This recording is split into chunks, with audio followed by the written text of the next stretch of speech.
Y yo ahí diría que comencemos, ¿no? Porque Dale, si no hay dale, nadie dale. Sí, sí, presionando, sí. Julia me dijo que no podía, así que ya tenemos a alguien que no. bueno, Entonces más o bueno, menos estamos. ¿Querés, Alberto, vos comentarles algo del trabajo o ya está? Ya lo dejamos. no, en todo caso, si querés comentarlo vos, Bueno, y dale. ya digo para Dale. que arranques vos. Bueno, bueno. Bueno, acá estamos.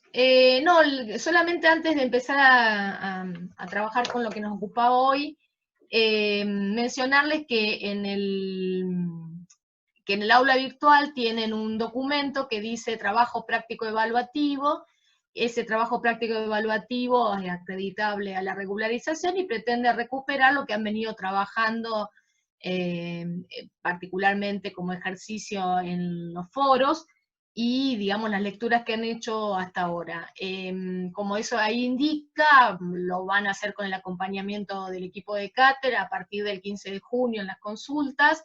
Digo esto porque se sustituye la solicitud del trabajo en los foros por la realización de este trabajo, o sea, para que puedan tener mayor concentración en eso.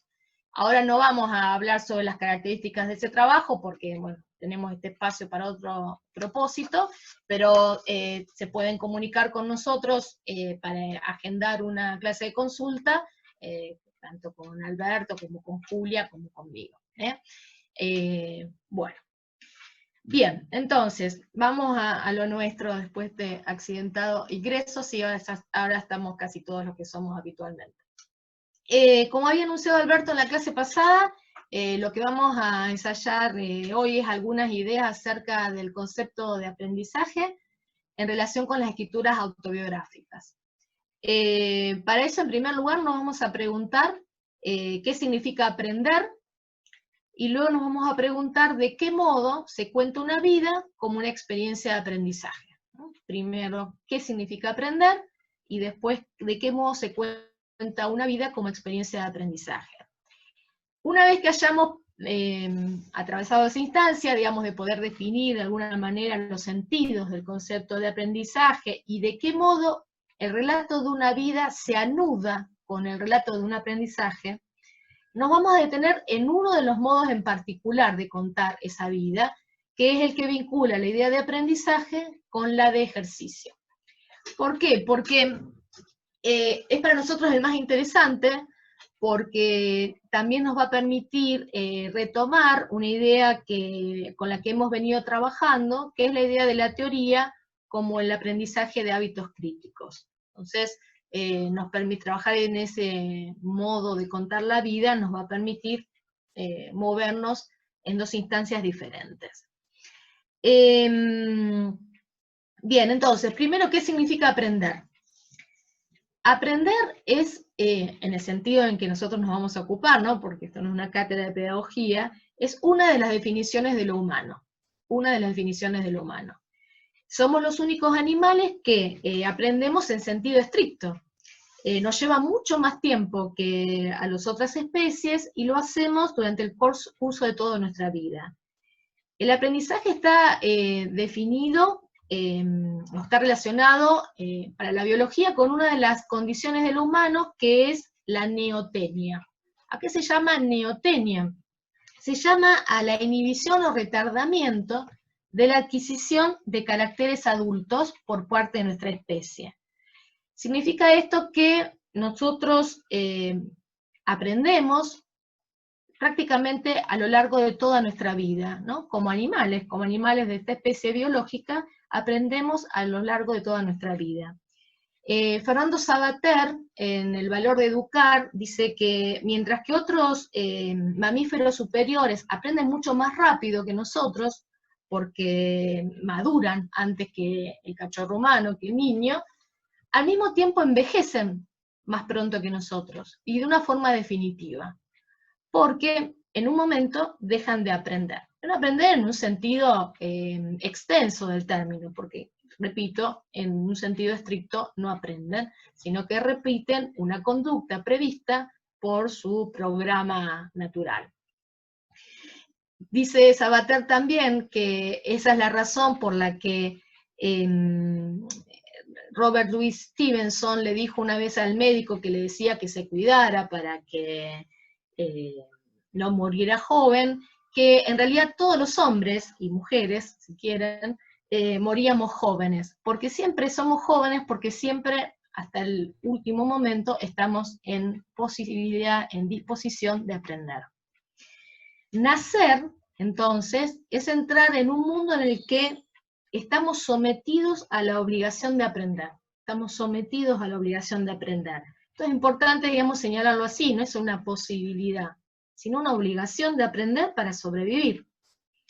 Eso significa, por un lado, que necesariamente vamos a desarrollar una relación con el saber, que de acuerdo con el filósofo y pedagogo Bernard Charlot, dice que puede asumir por lo menos 3 figuras. Hay 3 figuras del aprender.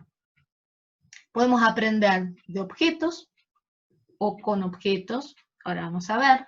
Podemos aprender actividades y podemos aprender habilidades para participar de ciertos dispositivos relacionales. Objetos, actividades y la habilidad para participar de ciertos dispositivos relacionales.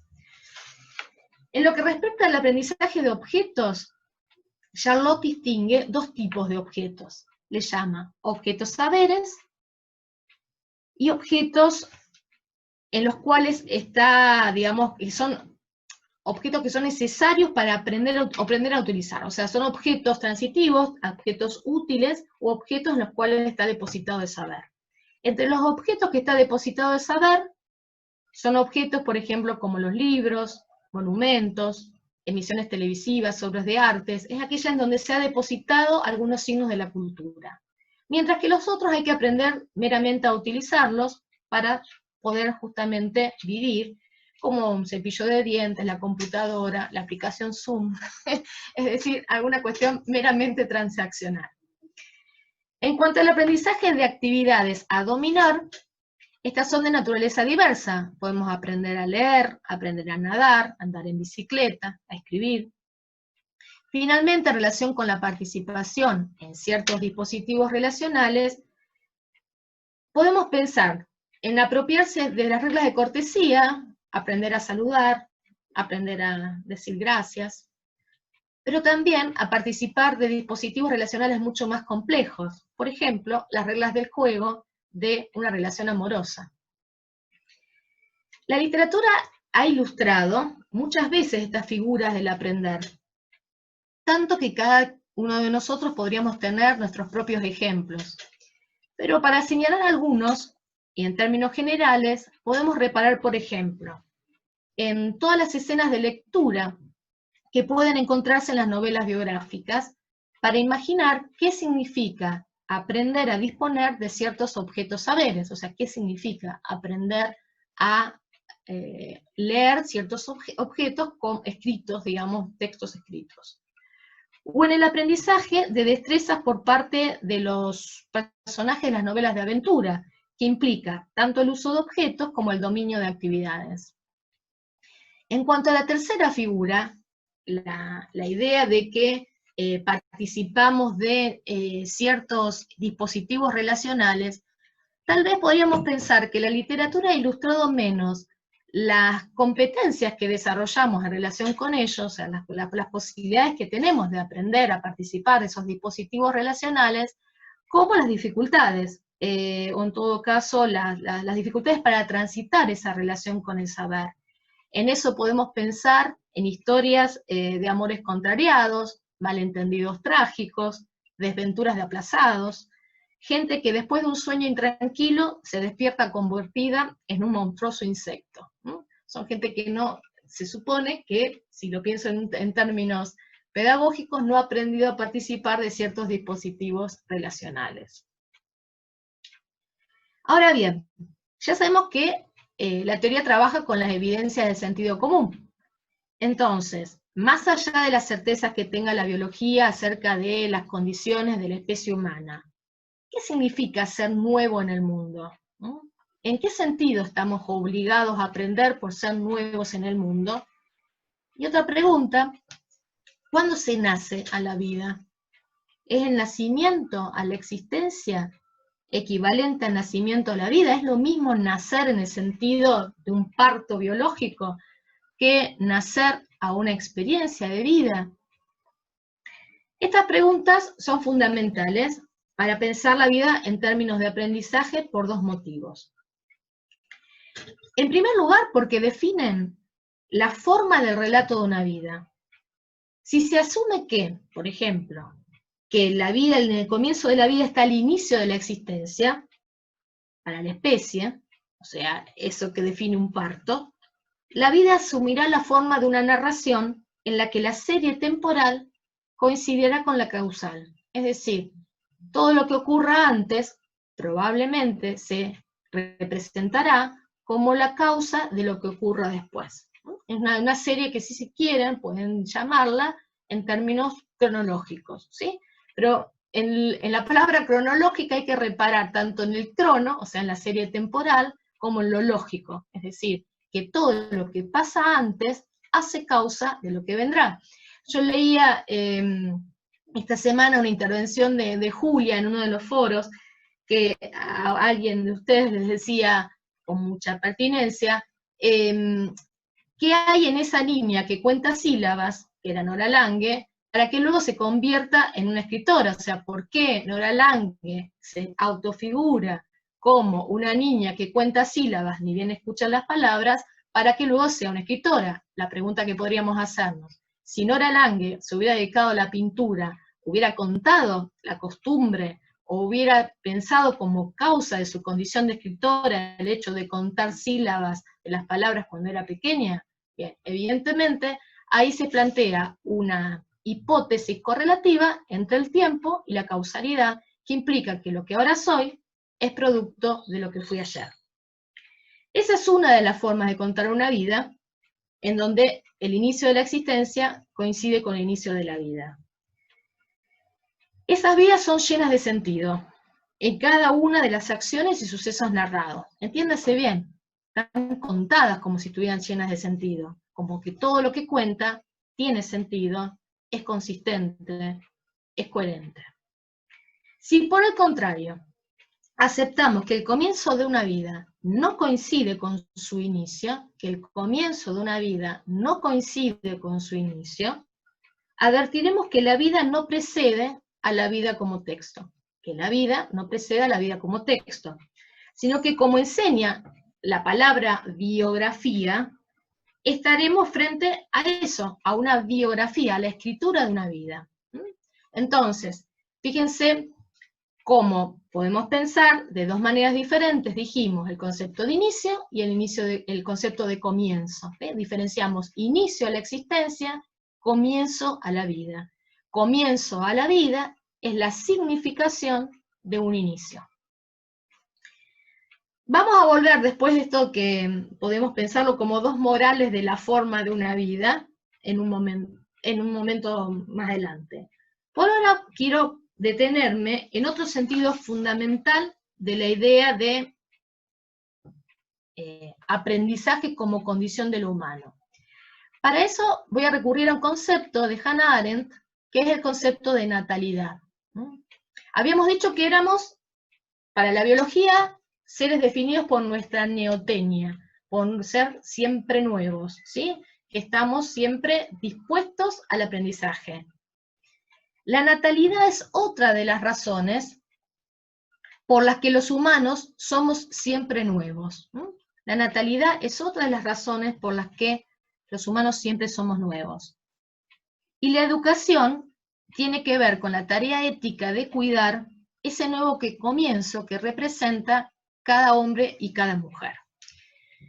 Hannah Arendt, o sea, el concepto de natalidad de Hannah Arendt es muy complejo, lo plantea en una forma, digamos, fragmentaria en distintas partes de su obra, pero en pocas palabras, en relación con nuestros intereses, podemos decir que la idea de natalidad nos importa a nosotros es esta idea de la condición de la novedad de lo humano, pero también en relación con la dimensión ética de la educación. Es un hecho que los hombres y las mujeres no solo estamos abiertos al aprendizaje durante toda nuestra vida, sino que además aprendemos de otros. y con otros que han asumido la tarea de enseñar a aquellos que ignoramos. Es decir, todo aprendizaje está en relación, en general, tiene una dimensión ética, que es la dimensión de la relación con un otro. Esa dimensión ética, que es la relación con un otro, está prevista por nuestra sociedad, o sea, piensa que a las jóvenes generaciones, a las nuevas generaciones, hay que educarlas. Eso se conoce como la presunción de ignorancia. O sea, se presupone que el más joven, el niño, el que ingresa a la vida, el que comienza su vida, no sabe. Por lo tanto, hay miembros de la sociedad que se ocupan de corregir esa ignorancia, Ahí es donde esa dimensión ética también puede volverse política. Es decir, Arendt advierte que, digamos, que los hombres y las mujeres aprendemos en un mundo que nos preexiste y que presumiblemente permanecerá después de nuestra partida. Ya no lo podemos asegurar, no estamos muy seguros en estos tiempos, pero presumiblemente seguirá después de que nosotros nos hayamos ido. Por lo tanto, la libertad, digamos, la condición de nuestra novedad en el mundo está condicionada por la posibilidad de poder dar con esa novedad en el mundo, es decir, por poder expresar esa novedad en el mundo. Porque, insisto, hay planes previos. De hecho, ustedes fíjense que en el discurso del sentido común y el discurso político, siempre dice, bueno, educar a las nuevas generaciones, y siempre hay un plan en donde va a encajar la nueva generación, que por otra parte va a salvar a la que le precede. Eso es una constante, siempre una constante que las nuevas generaciones vienen a reparar algo que la previa no ha podido hacer, y para eso hay un plan, y ese plan es educativo. O si se quiere, en las épocas de crisis, se critica el hecho de no disponer de un plan sobre qué hacer para que las nuevas generaciones puedan volver al mundo mejor, ser la esperanza del mundo. Bueno, justamente lo que Hannah Arendt, digamos, advierte es lo riesgoso de eso, no la posibilidad de eso, lo riesgoso de eso, porque no le permite a la nueva generación justamente expresar su novedad. Les leo una cita de La condición humana, de Hannah Arendt. Dice: la educación es el punto en el que decidimos si amamos el mundo lo bastante como para asumir una responsabilidad por él, y así salvarlo de la ruina que, de no ser por la renovación, de no ser por la llegada de los nuevos y los jóvenes, sería inevitable. Es decir, si bien se cifra una esperanza en que la llegada de los jóvenes o de los nuevos, el destino, digamos, del mundo sería una ruina, también sería una ruina en la medida en que esa expresión de la novedad no tuviera lugar, no pudiera acontecer la novedad. ¿Por qué? Porque estaría sujeta a esos planes que anteceden y que no sucederán. Entonces, para Hannah Arendt, los nuevos no son solo aquellos que llegan nuevos al mundo por nacimiento, o sea, no piensa solamente en la natalidad como en la expresión, decíamos, del parto, o sea, de aquel recién llegado a la vida biológica, sino también aquellos que, dice Hannah Arendt, al superar la infancia, están a punto de entrar a la comunidad de adultos como jóvenes. No solamente aquellos que nacen, en el sentido estricto de la biología, sino aquellos que nacen a la vida en la medida que, en la adolescencia, es decir, al superar la infancia, entran en la comunidad de adultos como jóvenes. Y ella repara ahí en una palabra griega interesante, es que los griegos llamaban jóvenes justamente les decían los nuevos, neoi, nuevos, los jóvenes eran los nuevos. En La condición humana, Hannah Arendt dice que los humanos, aunque han de morir, no han nacido sino para empezar. No han nacido sino para empezar, para justamente ser la expresión de eso nuevo en el mundo. Y la libertad es para Hannah Arendt no la facultad de decidir entre un conjunto de alternativas posibles, sino la libertad es la capacidad de introducir la novedad en el mundo. La capacidad de introducir la novedad en el mundo. que podamos iniciar acción, que podamos expresar la novedad, implica que podemos esperar lo inimaginable.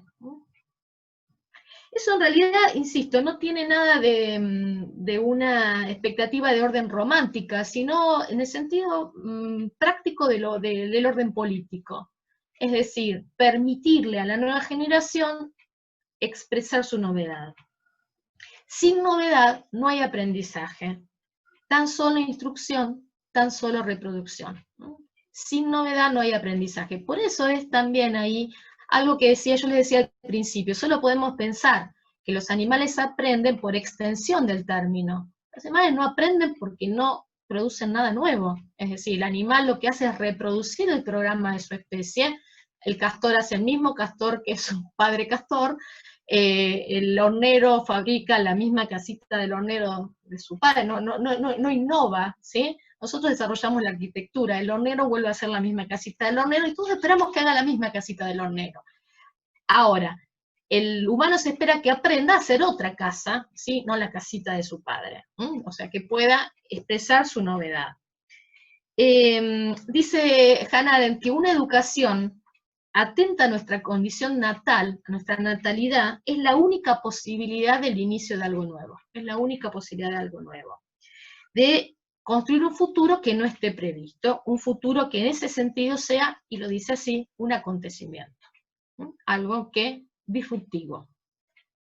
La mejor literatura de iniciación, vieron que hay todo un género que se llama, escasamente definido, pero novela o relato de iniciación, o si quieren mejor, en relación con lo que a nosotros nos interesa, todo relato de iniciación en las escrituras biográficas, todo relato de iniciación en escrituras biográficas, si hay algo que procura dar cuenta, es de ese comienzo, de esa natalidad, de esa expresión de algo nuevo.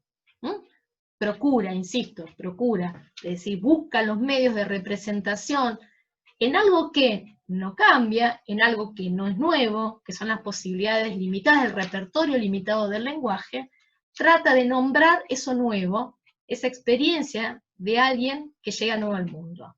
Insisto, no al mundo en el sentido biológico del término, sino al mundo en el sentido de la vida que comienza. Ahora bien, en esos relatos de iniciación a la vida, justamente se produce una experiencia de aprendizaje. Esa experiencia de aprendizaje tiene de frente a un otro, que puede ser el otro con mayúsculas, el otro de la cultura, el otro de la ley, o un otro, en el sentido coloquial del término, con el que aprendemos en diálogo. Por cierto que esta diferencia que yo acabo de hacer tampoco es solamente a los fines explicativos, porque el otro que es madre, por ejemplo, no solo es el otro en el sentido coloquial, sino que también carga con el peso de la construcción cultural de la maternidad, por ejemplo, ¿sí? O sea, cuando yo digo, bueno, yo le enseño a mi hijo algo, le enseño a mi hijo algo desde un lugar de una representación de que es lo materno, lo paterno, o yo enseño al otro de una representación de lo que es ser profesora, maestra, o sea, me pongo, o si quieren, adulto. Yo enseño porque soy adulto, yo enseño porque soy maduro, a alguien que es más joven. Bien, ¿qué significa ser maduro? ¿Qué significa ser adulto? ¿Qué significa estar en condiciones de enseñarle? ¿Qué significa ser padre o ser madre? Y por lo tanto, un sujeto en condición de enseñarle algo a alguien más joven, por supuesto que es una construcción cultural, y entonces ahí también funciona que esa experiencia de aprendizaje necesariamente enfrenta al otro con mayúsculas. No es casual que el hecho de que habitualmente se asocie la literatura de iniciación a la narrativa de personaje adolescente, porque justamente es el sujeto, es la edad como representación cultural también, en la que está, digamos, definitivamente caracterizado por la idea de pasaje entre esa infancia y el mundo adulto. Entonces representa no solamente una experiencia personal, sino la experiencia del umbral de la cultura, donde, bueno, este es el momento de empezar a vivir. De hecho, eso aparece hasta desde el melodrama hasta expresiones más sofisticadas, que pensar que el adolescente está empezando a vivir, o es difícil empezar a vivir, como se llama, una novela de Verbitsky, ¿no? Es difícil empezar a vivir. Esa idea de que la natalidad no solo corresponde a los nuevos que llegan al mundo, sino a los que llegan al mundo como construcción cultural, como mundo de los adultos, el mundo es de los adultos, ¿no? Se llega al mundo que es de los adultos, proviene como mínimo del siglo XVIII, proviene de 1762, del Emilio de Rousseau, donde en el Emilio, o de la educación de Rousseau, dice algo definitivo, dice así: nacemos, por decirlo así, en dos veces, la una para existir y la otra para vivir. Nacemos, por decirlo así, en dos veces, la una para existir y la otra para vivir. La una por la especie y la otra por el sexo. El sexo acá es justamente la dimensión del otro, ¿no? La dimensión del otro, la presencia del otro distinto. El dispositivo relacional del que hablábamos con Charlotte, ¿no? En la idea de las figuras del aprender. Entonces, nacer, la adolescencia es un segundo nacimiento, y es eso de que, en lo que reparaba Hannah Arendt cuando pensaba justamente que los jóvenes eran los nuevos. Ahora, si reparamos en este aspecto, si reparamos en el hecho de que hay inicios y comienzos, de que hay un inicio en la existencia y un comienzo a la vida, pensamos que una vida no comienza una única vez, es decir, que una vida comienza tantas veces como se produzca un aprendizaje. Una vida comienza tantas veces como se produzca un aprendizaje. Y no, como se entiende habitualmente, que sea la vida la que enseñe algo. ¿Se ve la diferencia? ¿Qué dice? Bueno, las enseñanzas de la vida, ¿no se dice así? O se dice, incluso hay una referencia que, la escuela de la vida, ¿no? Esa es la expresión, la escuela de la vida. No es que la vida enseñe algo, sino que la vida se construye en cada aprendizaje. Podemos invertir los términos. Es decir, una vida comienza tantas veces como se produce un aprendizaje, porque se instaura justamente el acontecimiento de una novedad, ¿no? De una novedad. Somos nuevos nuevamente. Cada vez que aprendemos, somos nuevos nuevamente. Valga la redundancia, nuevos nuevamente. La redundancia enfática. Bien, entonces, esto es lo que sería, digamos, nuestra premisa, nuestro punto de partida acerca de qué significa aprender como condición de lo humano. Novedad, acontecimiento de esa novedad, y una vida que comienza o recomienza cada vez que aprendemos. Ahora bien, pasamos a la segunda pregunta. ¿De qué modo se cuenta un aprendizaje? ¿De qué manera podemos, la literatura, las escrituras del yo, autobiográficas, le han dado forma a esa experiencia de aprendizaje? Por lo menos ya tenemos dos respuestas posibles. En lo que hemos venido trabajando tenemos dos respuestas posibles. Yo puedo contar una vida desde la perspectiva de su aprendizaje, con énfasis en la continuidad y coherencia de esa vida, fundada en la idea de inicio a la existencia o a la vida en común. Yo puedo contar una vida con énfasis en la continuidad y coherencia de una vida fundada en la idea de inicio a la existencia o a la vida en común. Cuando yo diferencio a la vida en común, quiero decir, es ingreso a la vida del adulto, ¿no? Al mundo adulto, que es el único mundo que hay, el del adulto. O bien, todo lo contrario. Yo puedo contar en la discontinuidad de la vida como un texto, en la discontinuidad de la vida como un texto que vuelve a comenzar cada vez que acontece un aprendizaje.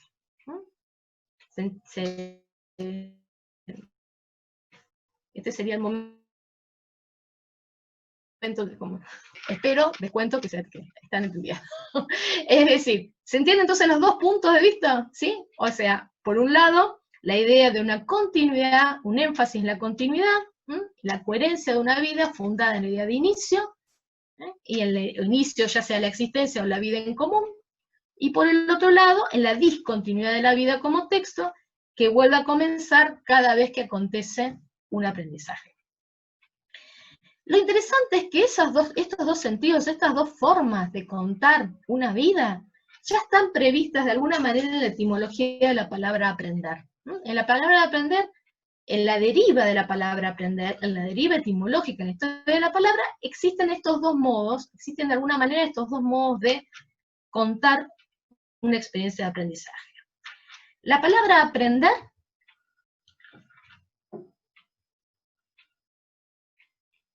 viene del latín apprehendere, aprendere. Aprender está compuesto del prefijo ad, hacia, el prefijo prae, antes, y el verbo endere, atrapar o agarrar. Aprender está compuesto por el prefijo ad, hacia, el prefijo prae, antes, y el verbo endere, atrapar o agarrar.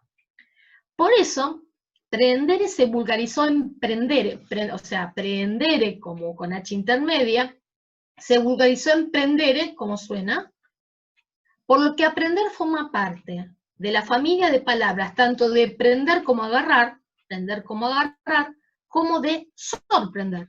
Prender como agarrar, como algo que se puede asir, como la idea de sorprender.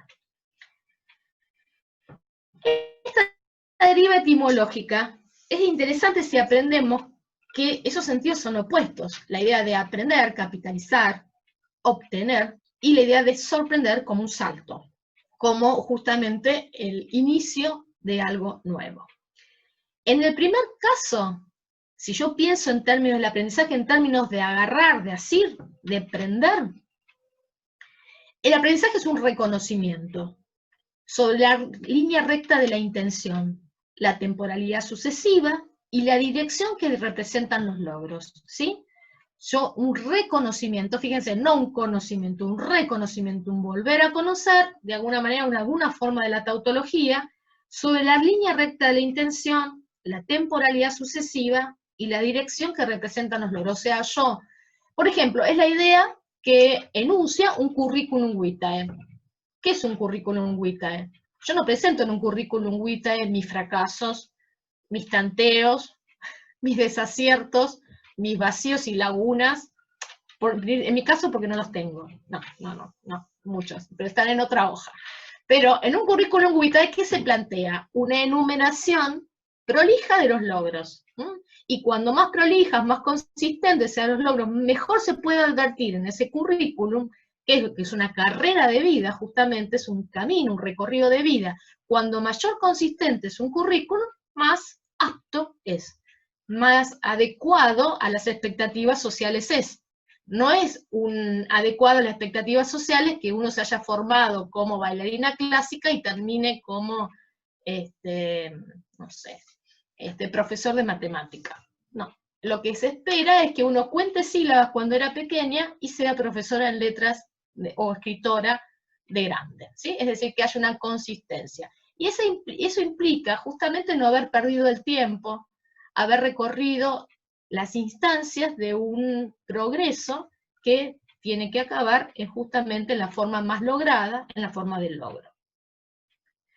Ahora, si yo por el contrario pienso en la otra línea del sentido de la palabra y pienso en lo que representa el sorprender, ya ahí me encuentro con la novedad del acontecimiento.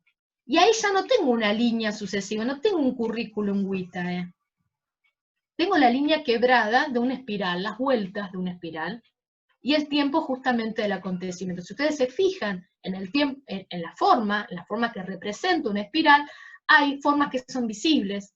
Es decir, si yo contemplo una espiral, hay una parte en donde que permanece oculta y otra parte que permanece visible. Y justamente eso que es visible o que permanece oculto, aquello que se ve y aquello que no se ve, está en una línea que es continua y dinámica, es decir, justamente la espiral que da la posibilidad, la idea de una línea en movimiento, ¿sí? No es el trazo entre dos puntos de una línea recta, sino justamente la posibilidad de un movimiento que progresa, ¿no? Un movimiento que progresa indefinidamente, ¿no? De hecho, es como un juego infantil, ¿no? Digamos, la idea de mover una cinta, por ejemplo, ¿sí? Piensen en una cinta.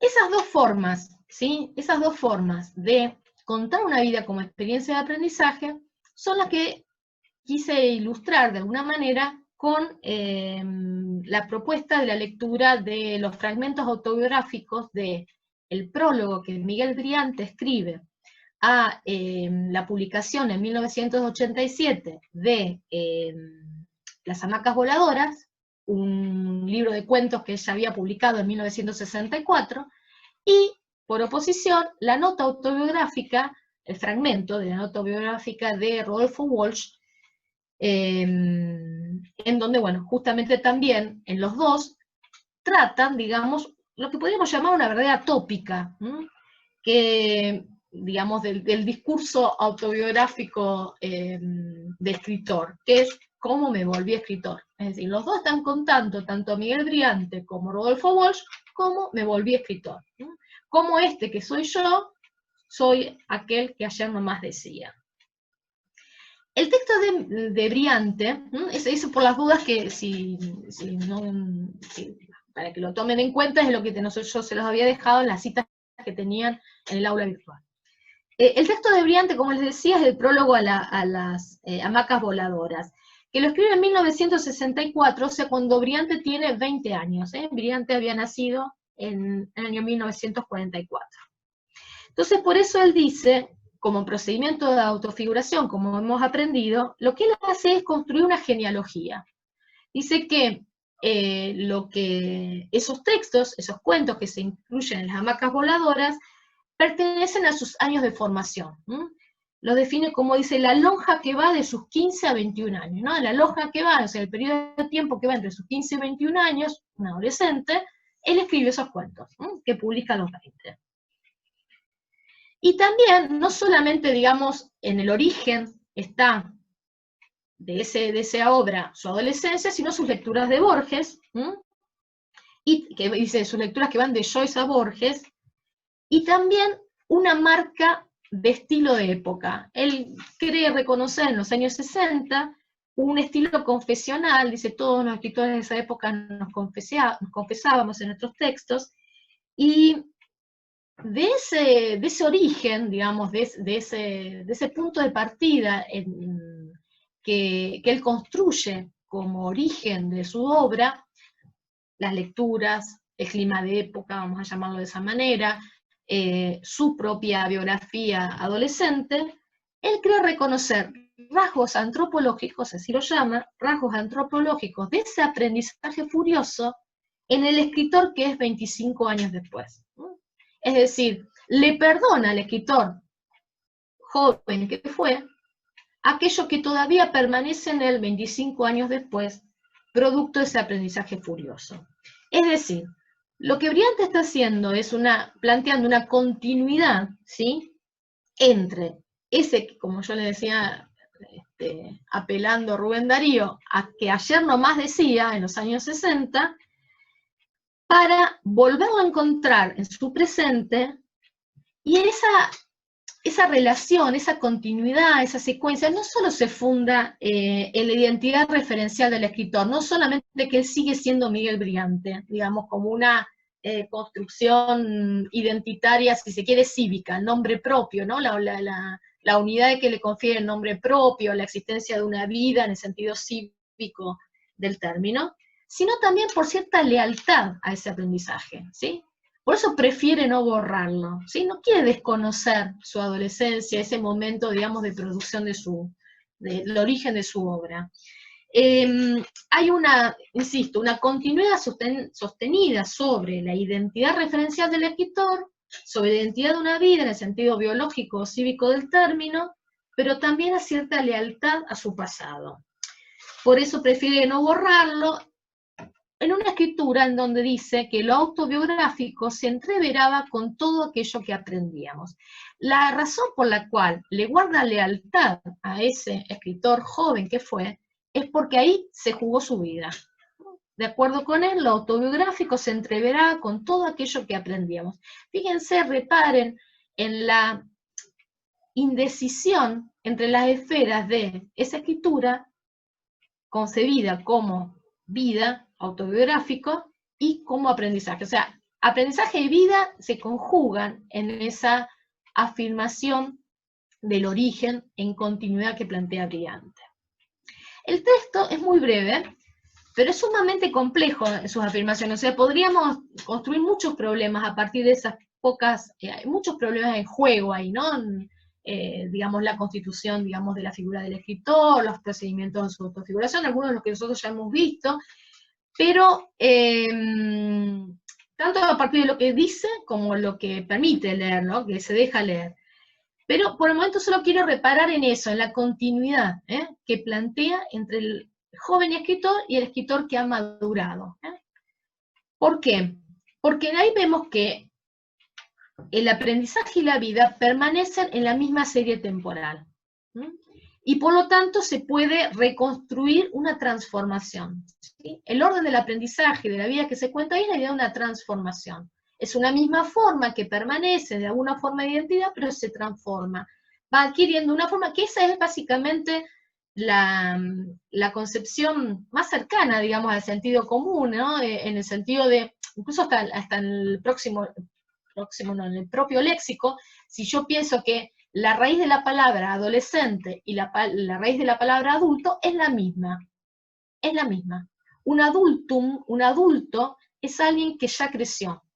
Un adolescente es alguien que está creciendo. Es el verbo adolescere, adolescente es que está creciendo, ¿sí? Es un gerundio, mientras que el adultum es la forma terminada, acabada. Entonces tenemos el escritor adolescente que escribe esos cuentos, es el preludio de un escritor adulto, maduro, que perdona al escritor adolescente. Ahora bien, yo puedo pensar, puedo construir mi vida, o puedo figurar, representar la idea de cómo me volví escritor, no es mi caso, pero bueno, el caso de Briante, de otra forma. Puedo pensar más allá de la idea de una lección de vida, de la lección de la vida, de lo que la vida enseña, contada como un proceso de apropiación, de autoconocimiento, de autoconciencia, volverse consciente de sí mismo, porque puedo decir otra cosa. Puedo decir, por ejemplo, y cito, me siento disponible para cualquier aventura, para empezar de nuevo como tantas veces. Me siento disponible para cualquier aventura, para empezar de nuevo como tantas veces. Esa es la forma, esa es la coda, digamos, la última frase del fragmento de la nota autobiográfica de Rodolfo Walsh que les compartimos, ¿no? Disponible para empezar de nuevo como tantas veces. El aprendizaje del escritor, en este caso, en el caso de Rodolfo Walsh, está contado como un ejercicio jalonado por tanteos y silencios. Un ejercicio jalonado por tanteos y silencios, no por continuidades. Jalonado, tanteos y silencios. ¿Cuáles son esos tanteos? El chiste idiota de Rilke, que dice, bueno, eso de que si usted piensa que puede vivir sin escribir, no debe escribir. Eso es una limitación que lo lleva al silencio, lo lleva a no escribir. Después las inhibiciones del amor, una novia que él creía que escribía mejor que él. Nuevamente, un intento, un fracaso, una forma de no poder, digamos, un nuevo tanteo, un nuevo intento. Pero también de la autoridad canónica, hay muchos que escriben mejor que yo. Hay una novia que escribe mejor que yo, hay muchos escritores que escriben mejor que yo, y si yo no puedo vivir sin escribir, no puedo ser escritor. Todo eso inhibe, digámoslo así, su posibilidad de expresar algo nuevo, digámoslo con el concepto de natalidad, su posibilidad de aprender, ¿sí? O sea, de saltar, de dar el salto a algo nuevo. ¿Por qué? Porque todos esos tanteos son esos silencios. Pero, mientras que no puede, va haciendo otra cosa. Dice que adquiere como un éxito a través de la escritura de la literatura policial, que acá aparece en su formulación en este momento. Él tuvo siempre esa ambigüedad. Rodolfo Walsh en distintos momentos se manifiesta de distintas maneras en relación con la literatura policial. Aparece como una idea de un éxito fácil del cual él renuncia, ¿sí? De donde él no que no le asigna valor, ¿sí? Entonces eso también, digamos, es otra de las formas del fracaso, otra forma del intento fallido, otra forma del silencio. Porque eso, aunque tiene éxito, no expresa su novedad, no expresa su novedad en el mundo, no expresa su estilo, no es su novedad en el mundo. De hecho, también podemos ahí leer que para los tiempos en donde cuando escribe esto Rodolfo Walsh, la literatura policial la considera una paraliteratura, ¿no? Una literatura menor. Sin embargo, después de contar, digamos, de detallarnos todas esas formas de tanteos y de silencios, cuenta que Operación Masacre cambió mi vida. Operación Masacre cambió mi vida. Es decir, en Operación Masacre, en la escritura de Operación Masacre, él marca un umbral. Es justamente un comienzo. Un comienzo. Ahí sí, Operación Masacre expresó su novedad. Ahí sí es un aprendizaje. Ahí es donde él se apropia de un estilo en el sentido del arte de vivir, de reconocerse, de identificarse y reconocerse en ese aprendizaje. Walsh dice, justamente encuentra ahí su verdadera vida, ni la de los tanteos, ni la de los silencios, ni el éxito fácil de la literatura policial. Dice Walsh, haciéndola, no dice escribiéndola, haciéndola, una forma de la acción, haciéndola comprendí que además de mis perplejidades íntimas, existía un amenazante mundo exterior. Ahí hay una oposición entre la intimidad y el mundo exterior, entre la amenaza del mundo exterior y la perplejidad íntima, la perplejidad íntima y la amenaza del mundo exterior, donde él inscribe su estilo, inscribe su novedad. Pero decíamos comienzo y no origen. ¿Por qué? Porque para poder destacar esa operación de sentido, por lo cual le asigna ese valor a Operación Masacre en la historia de su volverse escritor. Porque ahí no termina, es decir, no aparece enunciado como un logro. Operación Masacre no es un logro, no es aquello que logra, que consigue luego de la consecución de ciertas acciones, digamos, un momento de éxito. Porque el momento de éxito ya lo había tenido, era la literatura policial. Para que, como le preocupa justamente, que no aparezca como un mito de origen, o sea, como justamente una reposición de una idea de secuencia, de una narración lineal, dice que no ve en ello ninguna determinación mística, y agrega, en realidad he sido traído y llevado por los tiempos, podría haber sido cualquier cosa, a una hora en que me siento disponible para cualquier abertura. He sido traído y llevado por los tiempos. Fíjense en la noción del plural del tiempo. Podría haber sido cualquier cosa a una hora en que me siento disponible para cualquier aventura.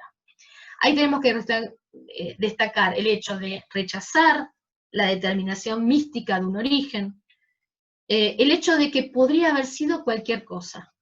No es un logro épico el haber escrito Operación Masacre. El relato se sustrae al imperativo iluminista de la trayectoria lineal, de una vía trazada entre un punto de origen y un punto final, que coincide, aunque parezca lo contrario, con el punto de partida. Es decir, acá estoy, acá me dirigía. Él no dice, acá estoy, acá me dirigía. Dice, acá estoy, podría haber sido cualquier otra cosa. Y de hecho uno percibe, ¿no?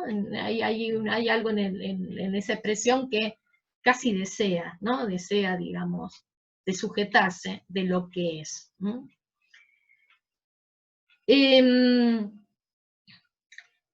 Si yo quiero formular, digamos, teóricamente lo que Walsh está diciendo en esa expresión, podría parafrasear a Walsh diciendo que, con palabras de Foucault, que el aprendiz pierde el tiempo mientras aprende a perderse a sí mismo en él. El aprendiz pierde el tiempo mientras aprende a perderse a sí mismo en él. Es decir, justamente la imagen que se opone a la idea de ese imperativo del camino ascendente, que en realidad es un camino circular que ya estaba previsto desde el origen, es la posibilidad de perderse en el tiempo. Dice, por eso te gusta llevado por los tiempos, perderse en el tiempo, perder el tiempo. No es un tiempo económico. Incluso fíjense que eso también es una verdad de sentido común, que según este chico pierde el tiempo, no se sabe a dónde va. Bueno, acá la significación es contraria completamente a ese sentido común. Perder el tiempo, es decir, someterse a esos tanteos, someterse a esos silencios, someterse al fracaso, es la manera de aprender. Es el modo de aprender. Lo que permite expresar la novedad, lo que permite volver a comenzar. Justamente en la hermenéutica del sujeto, Foucault da cuenta de este educarse a sí mismo, ¿no? Y dice así, les voy a leer una cita. Dice, uno va a educarse a sí mismo a través de todas las desventuras de la vida. Fíjense que en la misma expresión que utiliza Walsh cuando dice la aventura, ¿no? Las desventuras de la vida. Ahora hay algo así como una especie de espiral entre la forma de la vida y la educación. Una especie de espiral entre la forma de la vida y la educación. Debemos educarnos, dice Foucault, perpetuamente a nosotros mismos. Debemos educarnos perpetuamente a nosotros mismos a través de las pruebas que se nos envían y gracias a esa inquietud de sí mismo que hace que la tomemos en serio. Nos educamos a nosotros mismos a lo largo de toda la vida y al mismo tiempo vivimos para poder educarnos. ¿Ven el quiasmo, no? Nos educamos a nosotros mismos a lo largo de toda la vida y al mismo tiempo vivimos para poder educarnos. Esto que decíamos, bueno, que la vida existe mientras que aprendemos, ¿no? Que podemos expresar nuestra novedad. La coextensividad, dice Foucault, de la vida y la formación es la premisa característica de la vida como prueba. La coextensividad de la vida y la formación es la premisa característica de la vida como prueba. Y aquí llegamos al punto que queríamos llegar, decíamos, como tercer momento de esta clase y tercer momento de esta formulación, a la vida como prueba. En la vida como prueba se produce justamente una espiral entre la forma de la vida y la educación. Y esa coextensividad, ¿sí?, implica que la biografía toma la forma de una prueba. Es decir, el aprendizaje ya no corona, no está al final de un recorrido, ¿sí? El aprendizaje ya no corona un laborioso proceso de apropiación que es la vida como prueba, sino que esa prueba es la vida. ¿Se ve la diferencia? Es decir, no es que, como dice el sentido común, se esforzó y finalmente lo logró, y en eso ahí se produce el logro de esa autoeducación, sino que justamente mientras que esa prueba existe, mientras que ese movimiento no se detenga, mientras que se aprenda, ahí está la vida como prueba. La vida como prueba, entonces, se trata de un itinerario sin telos. ¿Qué quiere decir esto? Sin una dirección. No es que voy para cualquier lado, sí, en el sentido, digamos, de no estar comprometido en ese movimiento. Sí hay un compromiso en ese movimiento. Esa es la expresión de un estilo de vida, ¿no?, del arte de vivir. Sí hay un compromiso. Pero ese compromiso no se detiene, porque si se detiene, perderíamos nuestra condición de novedad, perderíamos el aprendizaje, perderíamos la condición de la prueba. Entonces, la idea de la imagen del camino, que decíamos del currículum vitae, se sustituye por un recorrido de prueba, en el que la prueba está asociada al rigor, a la exigencia, al peligro. Fíjense que, bueno, una etimología más, pero bueno, siempre las etimologías a veces nos sorprenden de una manera interesante. La palabra experiencia, justamente, tiene su raíz la idea de peira, prueba. Experiencia, quien tiene experiencia es aquel que ha salido de una prueba, que ha atravesado una prueba, ¿no? El prefijo ex, salir de una prueba, atravesar un peligro, ¿no? Quien tiene experiencia se ha sometido, ha atravesado un peligro. Quien vive la experiencia ha atravesado un peligro. Este proceso de atravesar un peligro no se parece en nada, para nada, a ese camino de prueba, sino es una trayectoria. De hecho, si ustedes se fijan, tal vez hay cierto vocabulario contemporáneo en donde justamente piensan que no hablar de un currículum vitae, sino de una trayectoria. Justamente opone la idea de currículum a una trayectoria. Trayectorias de aprendizaje, es una palabra que se utiliza muchísimo hoy en día en la idea de en la pedagogía, ¿no? Pensar la trayectoria de aprendizaje de alguien, no su carrera de vida. Que contempla que uno haya podido empezar en algún lugar y terminar en cualquier otro, ¿no? Decía, no se parece para nada al proceso que había configurado en el siglo XVIII una forma, una subespecie narrativa, una subespecie novelesca, que se llamó Bildungsroman, Bildungsroman, o en español novela, se ha sido traducida como novela de aprendizaje o novela de formación. La idea de novela de aprendizaje es por la mediación de la palabra Bildung, Bildungsroman, del alemán, por mediación del francés. Pero bueno, la palabra formación en español no recoge todos los sentidos que tiene la palabra Bildung en alemán, pero bueno, es la más próxima a la idea de aprendizaje y la más próxima a la idea alemana. En la Alemania del siglo XVIII, y entre los siglos XVIII y XIX, no, en los siglos XVIII, sino entre el siglo XVIII y XIX, fundamentalmente en el fin del siglo, en el paso del siglo XVIII al XIX, se confió en el progreso de la humanidad. Se confió en el progreso de la humanidad y en las posibilidades, justamente, de la educación del género humano. Eso es lo que se conoce como iluminismo, justamente, la posibilidad de educar el género humano, y en la dimensión estética de la educación humana, el lugar del arte en la educación del género humano. Para la Bildung, justamente, el sujeto, o personaje, en el caso del Bildungsroman, sube diferentes peldaños de autodespojamiento de su condición individual, mientras aprende a manejarse frente a la eticidad y frente al Estado, por despliegue de sus posibilidades autoformativas. Es decir, el sujeto se apropia, o sea, justamente la idea de aprendizaje está ligada a la idea de la educación del ciudadano, y al mismo tiempo, que al mismo tiempo nombra la idea de maduración individual, ¿sí? Ser maduro, ser ciudadano, ser adulto, se confunde en una única condición. De hecho, conseguir un trabajo, casarse, ¿sí? El matrimonio y el trabajo, o el ingreso en el ejército, eran las formas que metonímicamente nombraban el hecho de haber, justamente de haber subido todos esos peldaños de autoformación y de ingreso a las expectativas del Estado. Es decir, si queremos decirlo en relación con lo que planteamos en principio con Hannah Arendt, el despojarse de cualquier novedad. El despojarse de cualquier novedad.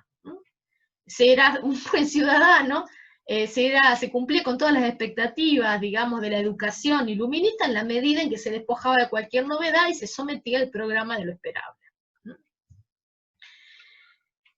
Decíamos entonces, no tiene la idea de la vida como prueba, justamente es lo opuesto a esto, ¿sí? Supone que justamente hay un pliegue porque junto a la vida al servicio de la sujeción y la normalización, o sea, junto a la vida al servicio de lo que la escuela, de cómo nos educa la escuela, nos educa el Estado, nos educa la ley, o sea, todas las formas de sujeción y de normalización, puede reconocerse ciertas prácticas etopoiéticas, así le llama Foucault. Hay un pliegue, ¿qué quiere decir esto? Nuevamente usemos la forma de la espiral, es decir, no es que son caminos que se bifurcan, sino que hay una posibilidad de vida, que radica justamente en esas prácticas etopoiéticas que procuran escapar a las técnicas de sujeción y normalización. ¿Cuál es una de las formas en que el sujeto interviene en sus propios modos de ser? ¿Cuál es la forma en que el sujeto puede detentar mediante el aprendizaje su novedad, puede buscar su novedad. Es decir, en este sentido decíamos que, en el sentido de que Walsh encuentra ser el escritor que quiere ser, ¿no? El escritor que quiere ser, no el escritor de novelas policiales, sino el escritor que escribió Operación Masacre. Será, o sea, es una de las prácticas fundamentales de topoética es justamente abandonarse a la aventura, abandonarse a la aventura. Es decir, no en el sentido de una peripecia, no en el sentido de las aventuras de Indiana Jones, ¿sí? de la novela de aventura en el sentido de superar obstáculos, sino como suceso de la verdad, ¿no? Como suceso de la verdad. La aventura como justamente como una aventura, como una narración. El encuentro con el mundo, pero como consigo mismo. La aventura es tanto el encuentro con el mundo como consigo mismo, y por eso es motivo de deseo y de desconcierto. De desconcierto en el sentido más rico, más interesante del desconcierto. El desconcierto que acontece cuando la búsqueda de esas formas de la novedad chocan contra las técnicas de sujeción. A este respecto, tal vez recuerden que en una de las clases, Alberto había definido el aprendizaje como una disposición. Como una disposición. Si pensamos en términos de disposición, podemos decir que la disposición que caracteriza el aprendizaje en el sentido en el que nos estamos caracteriza el sentido que estamos caracterizados, en el sentido que nos interesa, en el sentido del aprendizaje como un ejercicio, es la disposición a la aventura. Es la disposición que tiene el que aprende, que se entrega al desorden de la vida, así dice Agamben, ¿no?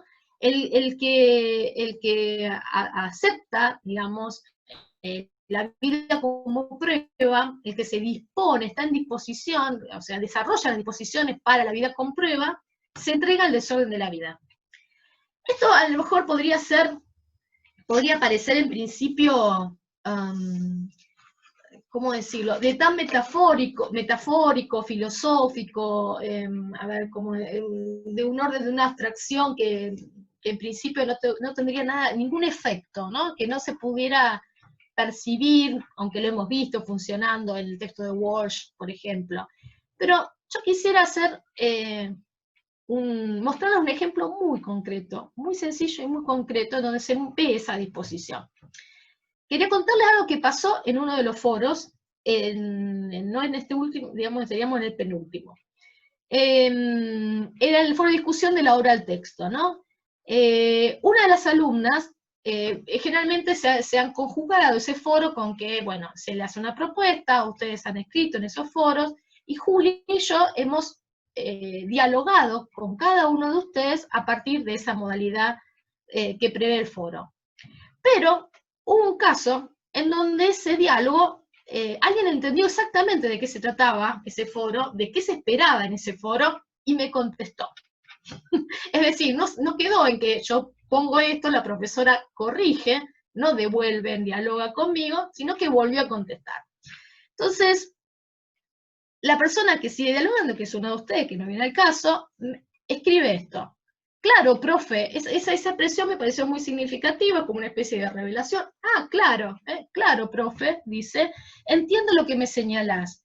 Mi intervención, de alguna manera, sigue mostrando, sin desearlo, el autor como causa, como un algo anterior, cuando es esa equivalencia lectura-escritura en la cual escritor y lector se vinculan, otorgando nuevas significaciones al texto. Es decir, empieza, claro, profe, hace una especie de acontecimiento de revelación, para luego parafrasearme, o sea, parafrasear lo que ha sido mi devolución. Se apropia de lo que yo le digo y lo reescribe, y esa es justamente lo más significativo, eso es lo que define una paráfrasis, en el sentido más fuerte del término, lo reescribe, y de una manera que ya no habla conmigo, no está hablando conmigo, no está dialogando conmigo, está hablando con ella misma.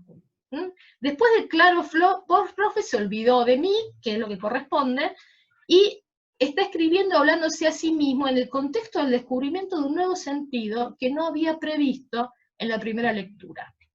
Eso es un verdadero hecho de aprendizaje, eso es una novedad. Esto es de lo que se trata la disposición y lo que significa abandonarse al desorden de la vida. Haber podido pensar algo nuevo, no como respuesta a mi intervención, sino como efecto del que solo ella, su disposición, es origen. No es que yo con mis estrategias didácticas conseguí que ella dijera eso. No, de ninguna manera. Dispuesta, abandonada justamente al diálogo, pudo producir ella misma una respuesta y ella misma apropiarse y nombrar la novedad.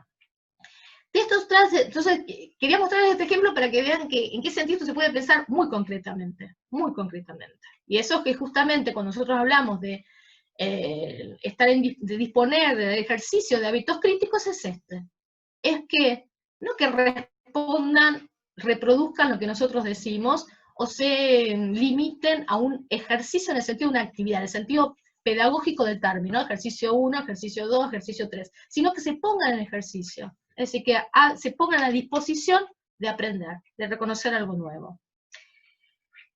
Por eso dice Deleuze, que se trata justamente en Proust de los signos de una línea que se mueve sobre sí misma, ¿sí? Sobre su propio eje, no en relación con otros, sobre su propio eje por ese ejercicio. Aprender, dice Deleuze, en Proust y los signos, es en primer lugar considerar una materia, un objeto, un ser, como si emitiera signos por descifrar o por interpretar. Esa es la disposición, como si emitiera signos por descifrar o por interpretar. Dice, no hay aprendiz que no sea de alguna forma un egiptólogo, es decir, que esté buscando signos. No se llega a carpintero más que haciéndose sensible a los signos del bosque, no se llega a médico más que haciéndose sensible a los signos de la enfermedad. Vamos a decir nosotros, Deleuze, espero que nos perdone, no se adquieren hábitos críticos, sino volviéndose sensible a los signos de la teoría, a la complejidad, la conjetura, los objetos concebidos como problemas. Eso es volverse sensible a los signos de la teoría, a las formas, las figuras que construye, la complejidad, la conjetura, los objetos concebidos como problemas.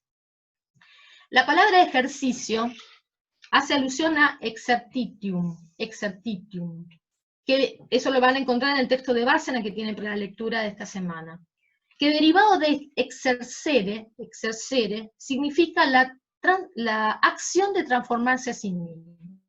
Ejercicio significa la acción de transformarse a sí mismo. El ejercicio se trata de una noción que no remite a otra cosa que a un cuestionamiento por medio del cual el escritor, el sujeto, se va dando forma. La transformación es a sí mismo. El ejercicio está sostenido en una espiral sobre un propio eje, se vuelve sobre sí mismo. El escritor, el sujeto, se va dando forma.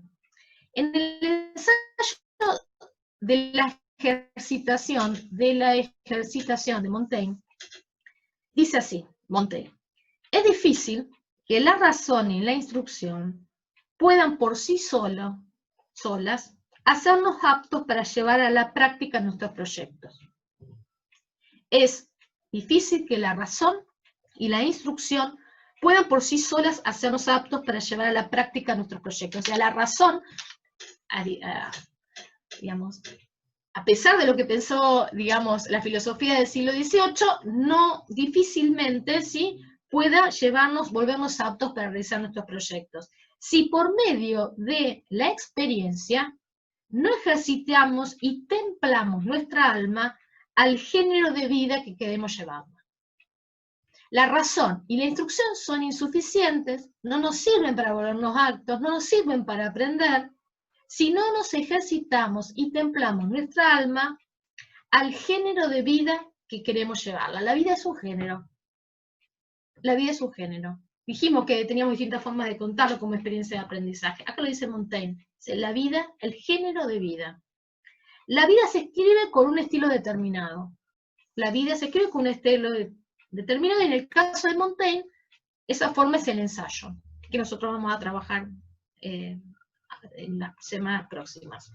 Que sin ser, dice Auerbach, el ensayo que sin ser autobiografía, ni diario, su materia es el yo, que escribe, que se conoce a sí mismo, no como sustancia, sino en el movimiento de ese ejercitar, en el movimiento de ese ponerse a prueba. Entonces, ese género de vida que plantea Montaigne en el ensayo, justamente nos muestra el aprendizaje como ejercicio, como alguien como un sujeto que escribe se conoce a sí mismo, porque sí mismo no es su sustancia, no es que habla de sí en el sentido de que va a contar anécdotas, sí, también le cuenta anécdotas, pero digamos, no es una sustancia, sino lo que importa es el movimiento de ese ejercicio. No es la sustancia, es el movimiento, no es el objeto, no hay una ontología, hay un orden del movimiento del estilo, no una ontología. Es por eso que también el aprendizaje concebido como ejercicio supone la idea de desaprender, no solo de aprender, sino la de desaprender. La idea de desaprender, que bueno, tiene distintas definiciones filosóficas, aquí la pensamos sencillamente, bueno, tampoco sencillamente, pero digamos, nos vamos a limitar a la construcción morfológica, desaprender en el sentido de que hay también que abandonarse al olvido, hay que tratar de despojarse de ciertas construcciones para poder, justamente de lo que hablaba nuevamente Hannah Arendt, o sea, poder despojarse de lo viejo para poder conocer lo nuevo, para poder estar en la disposición de poder apropiarse de lo nuevo. Y junto con la idea de desaprender, también de la que no solo se enseña aquello sobre lo que se sabe, sino también, y tal vez mejor, aquello sobre lo que no se termina de entender del todo.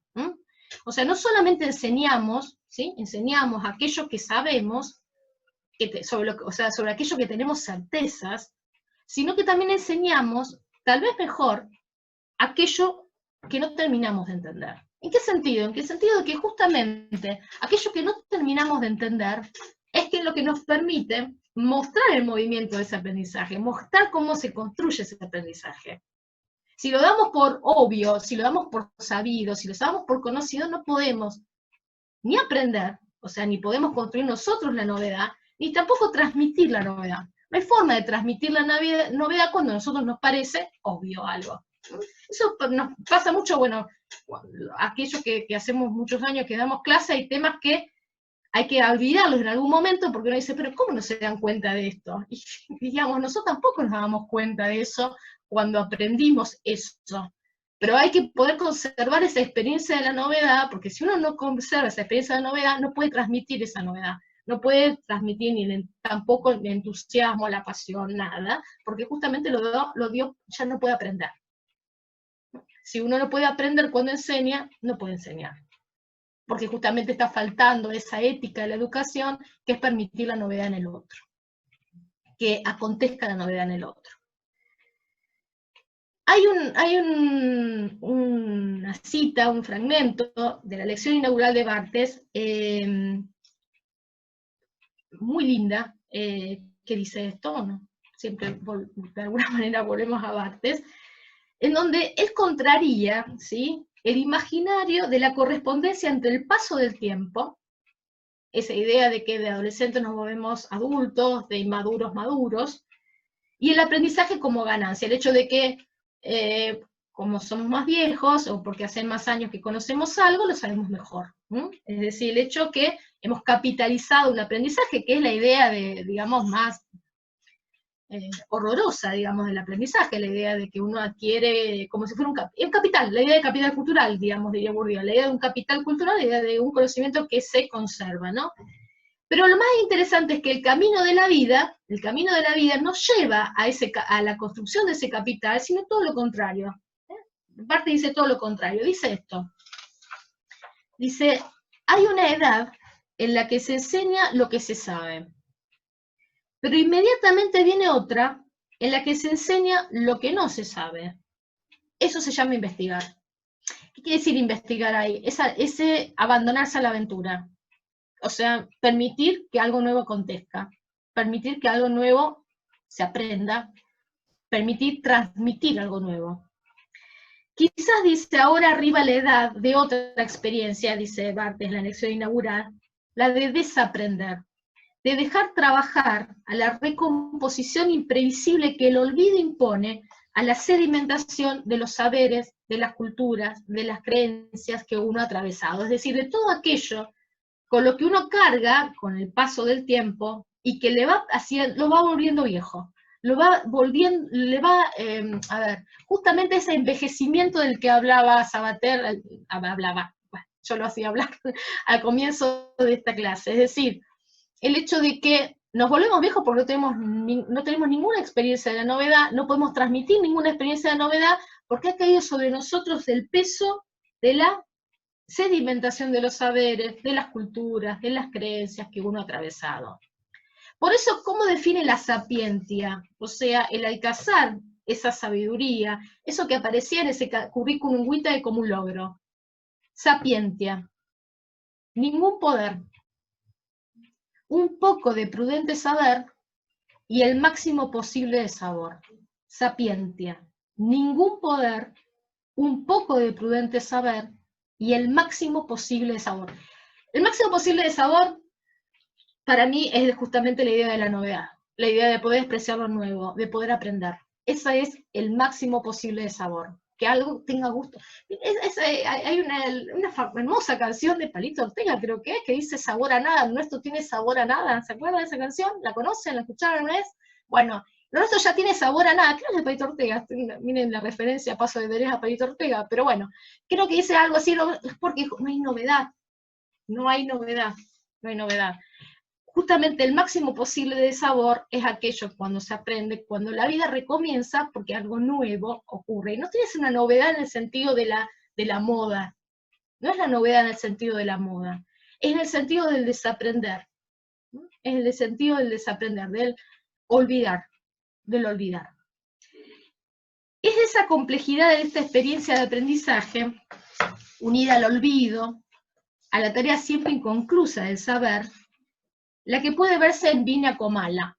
Vina Comala es el texto que yo les proponía de este librito, ¿sí? De Silvia Molloy, que está en una colección muy linda, que digamos para estos temas es muy interesante, permite pensar muchas cosas, que es una colección de autobiografías lectoras, de la editorial Ampersand.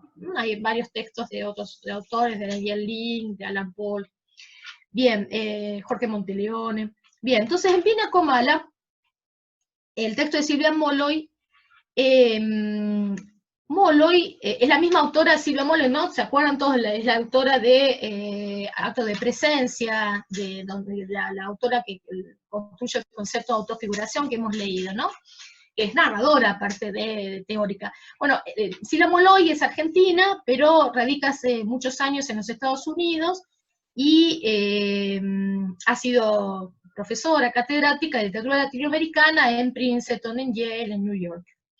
En este texto me gustó porque narra la suerte de digamos, las características de una suerte de método, ¿sí? De trabajo académico, que contra las expectativas de racionalidad del procedimiento se funden tres de las formas posibles del olvido, ¿sí? De alguna manera sigue la huella de eso que decía Barthes, ¿no? De la idea de investigar, de desaprender, de que llega a esa edad de, ¿no? Aunque no sea necesariamente en correspondencia con el tiempo, sino que cuando se llega a esa sapiente en donde se advierte que pasa por otro lado, aprender y transmitir la experiencia, una experiencia de aprendizaje. Entonces, este extraño método que ella practica, que en realidad muchos profesores sabemos que funciona, aunque no se pueda transmitir como un saber pedagógico, dice tres de las formas posibles del olvido, yo pensaba, ¿no? La ignorancia, la distancia y el descubrimiento. La ignorancia, la distancia y el descubrimiento. Parte de una paradoja, dice que aprendió literatura latinoamericana enseñándola, ¿no? Cuando la expectativa del sentido común, ¿qué es? Que uno enseña lo que sabe. Yo enseño teoría literaria, enseño literatura, y no enseño física, porque no sé. Bueno, ella dice, bueno, la literatura latinoamericana la tenía mal leída, no lo había aprendido cuando había hecho mi tesis de doctorado, justamente, pero, dice, aprendí enseñándola. Pero algo más, aprendí literatura latinoamericana en los Estados Unidos, en la universidad en los Estados Unidos, ¿sí? Es decir, hay una doble paradoja. En un contexto que no es el esperable, digámoslo así, con un público que no es el esperable, y en una instancia que no es la esperable. Aprender enseñando. Dice, ¿cómo procedía? Dice que en cada curso, para poder aprender literatura latinoamericana, lo que hacía era incluir en la lista de lecturas, lo que ellos llaman el syllabus, digamos, el programa de estudios, un autor de literatura latinoamericana que había leído mal, o que directamente no había leído. Dice, bueno, entre la lista de autores que yo no había leído, y de obras que no había leído, estaba Pedro Páramo, de Rulfo. Dice, bueno, se me da vergüenza decirlo, pero no había leído Pedro Páramo. La referencia a la novela está en el propio título del fragmento, del ensayo breve, porque son como pequeños ensayitos, ¿no? que construyen esta autografía lectora, y dice que se llama justamente Vine a Comala, porque es la frase con la que inicia Pedro Páramo, ¿no? Dice, vine a Comala porque me dijeron que acá vivía mi padre, un tal Pedro Páramo. Ahora, la referencia a la novela de Rulfo y al título y a la idea de dirigirse a Comala, le desencadena una hipótesis autobiográfica. Una hipótesis autobiográfica en la que dice, bueno, no es casual que yo haya leído en ese momento Pedro Páramo, que justamente en el momento en que hacía poco que había fallecido mi padre en un accidente en Canadá, y aparecía, digamos, algo que aparece como fantasmagórico para él ya todo el tiempo, digamos, Pedro Páramo es una novela de fantasmas, que es volver a la Argentina, ¿no? O sea, un viaje vine a Comala, un viaje de fantasmal, y un viaje de ida y de regreso. Vine, pero regreso, de regreso al origen, de regreso al padre, y regreso a la Argentina. Dice, pienso que no fue casualidad, es decir, este texto reúne a la lectora con el personaje a través de una identificación en las inquietudes del personaje y las que ella vive en ese momento. Molloy avanza entonces en la procura de una idea en la que el trabajo académico asume la forma de una escritura de vida. A la dirección recta del aprendizaje, propia del sentido común, Molloy opone las vueltas de la espiral. Si en principio dice que hay una obvia referencia entre hay una obvia diferencia entre el recorrido que hace el personaje de Pedro Páramo y el suyo, dice, porque Pedro Páramo, el personaje de Rulfo, volvía a un lugar que no era suyo, sino de la madre, mientras que el suyo, el regreso de Molloy, solo le pertenecía a ella, ¿no? En primer momento se afirma eso, ¿no? Partió de la paradoja, plantea ahora una afirmación, dice, bueno, hay una diferencia. El personaje de Pedro Páramo va en una dirección, a una dirección que no le pertenece, yo iba a una dirección que me pertenecía, en la que estaba mi origen. Pero inmediatamente se corrige. Inmediatamente después de afirmar eso, refuta su propia afirmación y dice, aunque pensándolo bien, tampoco lo era del todo. Pese a mis intentos, yo ya no era la que se había ido, esa nunca volvió a la Argentina. El aprendizaje, justamente, de Molloy, el aprendizaje de Molloy está en esa última frase, que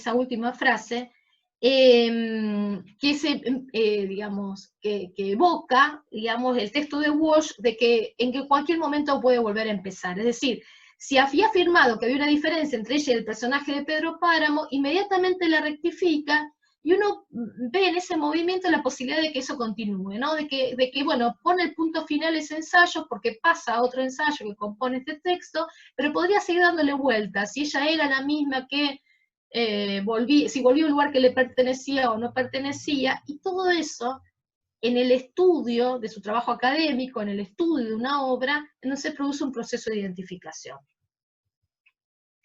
Entonces, para terminar, si la vida es un género, como leíamos en Montaigne, ese género no es único.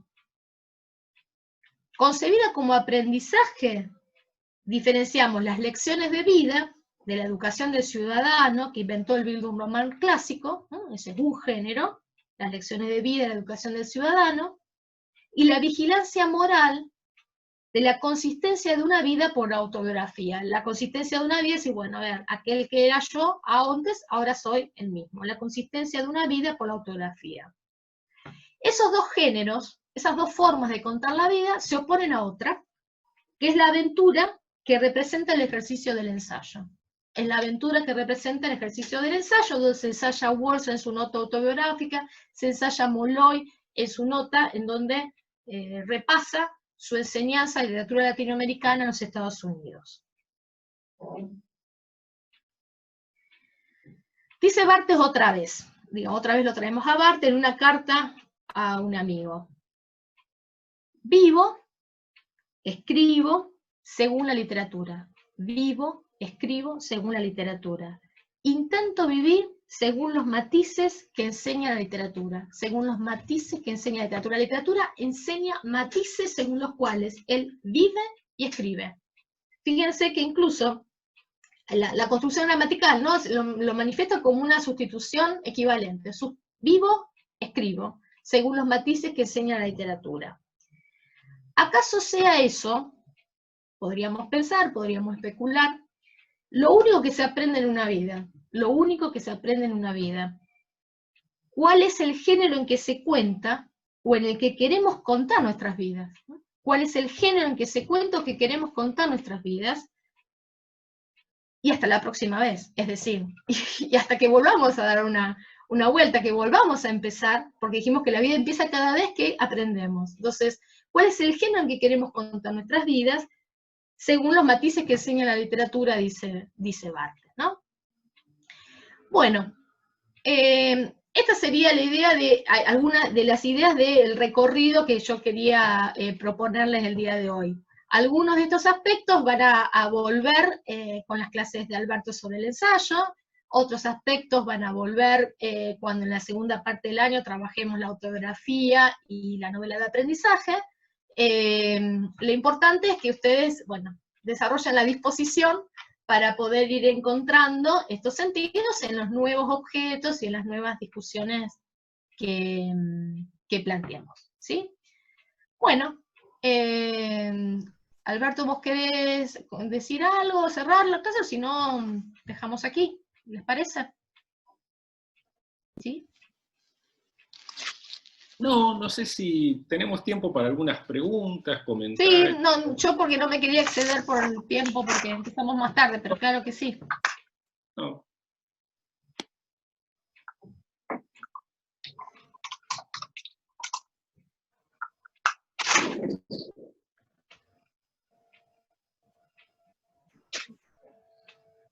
Tal vez algunas de las referencias, eso también lo que podemos conversar, porque bueno, a veces nos falta el pizarrón, digámoslo acá. Algunas de las referencias, si a alguno de ustedes le interesa que conversemos o que les pase alguna de las referencias que yo he hecho a lo largo de la clase, bueno, eso en la clase también después está disponible, ¿no? La pueden revisar, pero bueno, algunas referencias también las podemos conversar. Ustedes dirán, ¿qué han aprendido? Fuera todo sabido ya.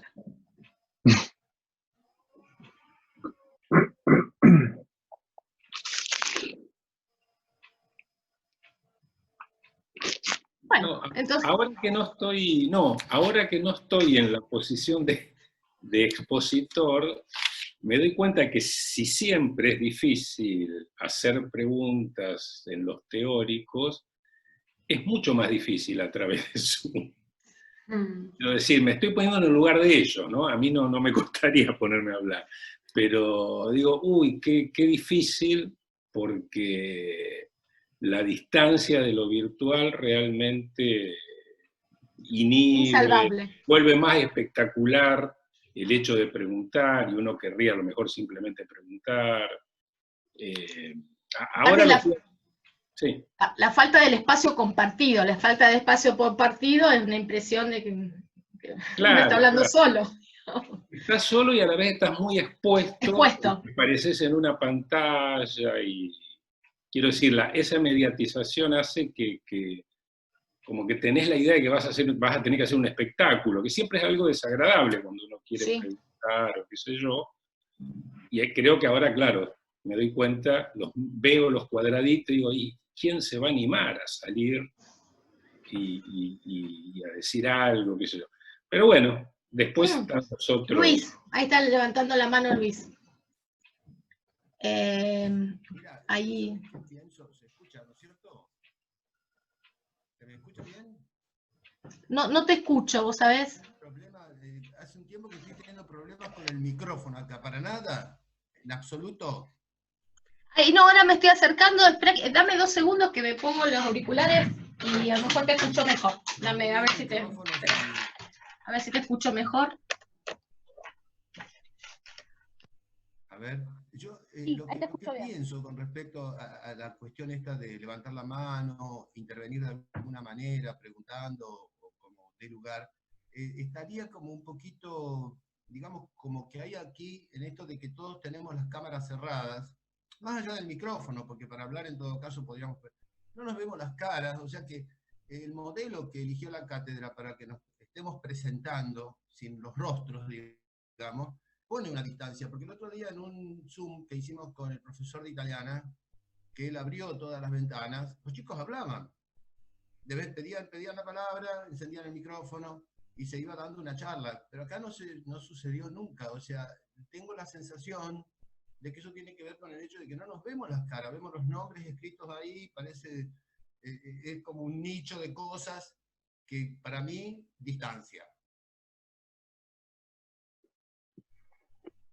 Creo que eso fue una decisión técnica, sencillamente, no es que nadie quería que no nos viéramos, es una cuestión de la demanda de datos de la banda ancha, es decir, en la medida en todo lo que hemos desarrollado, tendió a buscar que todo el mundo tuviera acceso. Y entonces, en la medida en que vos sobrecargás la demanda de datos con cámaras y micrófonos, eso limita el acceso de personas que no tengan un acceso a una banda ancha. Creo que fue total, digamos que la intención fue absolutamente facilitar el acceso. De todas maneras, creo que es eso, ¿no? Es lo que vengo sintiendo, francamente, con respecto a cómo nos comunicamos. Porque las clases son muy interesantes, hay momentos en que hay muchas ganas de participar, a veces no preguntando, sino, qué sé yo, interviniendo. Sucede que, bueno, que sí, que es verdad lo que dice el profesor, pone como una cierta distancia, y esa distancia es muy difícil de franquearla. Yo quiero hacer una intervención porque en realidad ahora me doy cuenta que tengo como una responsabilidad. Cuando empezamos, no me acuerdo, con el nuevo Zoom, el que no se interrumpe, yo había hecho una averiguación porque a mí en realidad me desagrada mucho no ver las caras. De hecho, a los estudiantes que fueron haciendo consulta les digo, por favor, hola Luis, ¿qué tal? Yo de hecho veo 5 o 6 caras porque son los que vinieron a la consulta y digo, por favor, abrite la cámara si no te sentís, quiero decir, si no te presiona, porque por ahí no tenés ganas de estar todo el tiempo. Y bueno, de hecho vemos unas 5 o 6 caras, que son con los sí, que... Por ejemplo, a mí me presiona un poco el hecho de que yo estoy ahora en la cocina porque en el living se están haciendo otras cosas y digo, bueno, voy a abrir la cámara con la cocina. Bueno, ahora la abrí, no importa. No. En el momento ese en que hicimos el cambio de Zoom, yo le pregunté a un amigo que tiene conocimiento y él me dijo, mira, anda probando, el fantasma siempre es que se abran todas las cámaras y se nos complique la cosa por inexperiencia. Este amigo me dijo, anda probando día 10, yo le dije, mira, somos 30, ¿no? Me dijo, bueno, probá una clase 10, la otra 20, si ves que no hay problema, llega a los 30. Realmente yo me olvidé. Entonces creo que tendríamos que retomar eso, porque lo ideal sería vernos. Quiero decir, de los dos lados, ¿no? Tenés razón. Pero también para nosotros, porque uno va viendo, bueno, repone un poco la ausencia de los cuerpos, ve la mirada, en algo se puede sostener, como que es difícil también.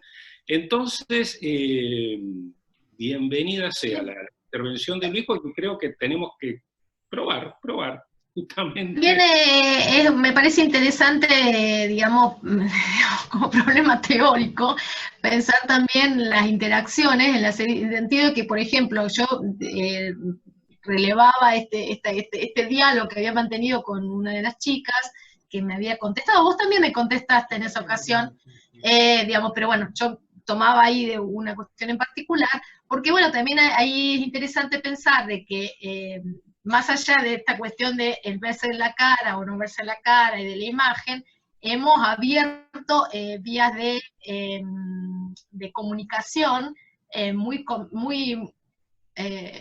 diversas, es decir, la interacción que representa el foro, donde hay una relación uno a uno, contestamos a cada uno, no es que, nada, decimos, bueno, a ver, para todo va esto, eso es una de las formas de interacción, y la otra forma, que Alberto se refirió, no sé no recuerdo si fue la última o la penúltima clase, es el hecho de las consultas, donde también, eso fue desde el principio en términos de videollamada a través del sistema de Hangouts, y también franquear incluso de grupos pequeños de discusión en función de los intereses de cada quien.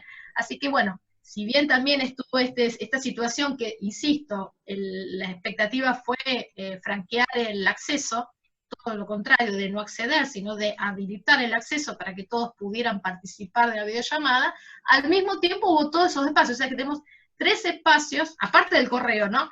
Que eso es más sincrónico, pero tenemos 3 espacios de interacción. Entonces creo que el modelo que eligió la cátedra de comunicaciones ha sido muy diverso, digamos, ¿no? De distintos agenciamientos. Aparte de digamos, quiero decir, ¿no? O sea, yo respondía o a lo que planteó Alberto, ¿por qué la gente no pregunta? Y en este espacio en particular. Y respondiendo e interviniendo en eso, digo, bueno, pienso que tal vez tenga algo que ver el hecho de que, bueno, de que vemos nombres escritos. Claro. Si vos pones la pantalla toda así en nido de abeja, ves nombres. Y por ahí... Sí, yo creo que a partir de la próxima clase, el lunes próximo, yo diría hacer una prueba el lunes próximo, los 15 primeros que entren, que queden, y después durante la misma clase vamos agregando. Lo que sí les vamos a pedir es que después ustedes nos cuenten cómo resultó en términos de si la calidad no me sale el término. Transmisión. De transmisión, si la calidad de la transmisión bajó o no de acuerdo a eso. Lo pueden chateando, ¿no? Porque el fantasma era ese, que alguien, digo, yo de entrada quería ver todas las caras, pero lo que me decían es, mirá que por ahí alguien puede verse perjudicado, porque se va a quedar sin señal. Entonces, bueno, me quedé un poco tarado con eso y no lo revisé. Bueno. La próxima hagamos eso, vamos a ir en la misma clase probando. Yo lo coordino con Leandro y le digo, vamos haciendo entrar con imagen, porque es no lo ideal, estamos lejísimos de lo ideal, pero digo, dentro de estas condiciones tan artificiales va a ser un poco más amable. Y posiblemente, es cierto, a lo mejor promueva que ustedes participen, se sientan un poco menos inhibidos de participar. Porque de hecho yo sentí eso, ¿no? Cuando Paola, estaba esperando, pero es dificilísimo, les va a costar mucho intervenir. Van a tener como que vencer una cantidad de cosas extras. Así que eso lo hacemos desde la próxima y bueno, si en la clase vemos que bueno, alguien dice, cuando entraron los últimos 10 videos, la cosa empezó a funcionar mal, volvemos a la fase anterior. Vamos a hacer una flexibilización del Zoom para tener también imágenes. Y si se llega a complicar, volvemos. Creo que me jugó una mala pasada la obsesión, que me asustaron tanto con la idea de que si entraban las imágenes se iba a ir todo el carajo, que me olvidé. Dije, pero no, vamos a probar. Acá hay alguien que dice cómo se levanta la mano. No levantes la mano, habla nomás. Digamos, escuchamos, acá es donde dice reacciones. Y entra con la imagen también, si querés. Sí. Yo te estoy buscando y ya te encontraré. Si hablas, te vamos a ver. Espera que le escribo, en todo caso, el chateo. Igual intervengo un segundo, soy Leandro. Para levantar la mano, si hacen, tienen que hacer clic en el botón de participantes. En realidad están participantes, se abre el panel de participantes y abajo de la lista de participantes aparecen 3 botones. Invitar, no sé qué más, y levantar la mano. Mute, el mute y el... Claro.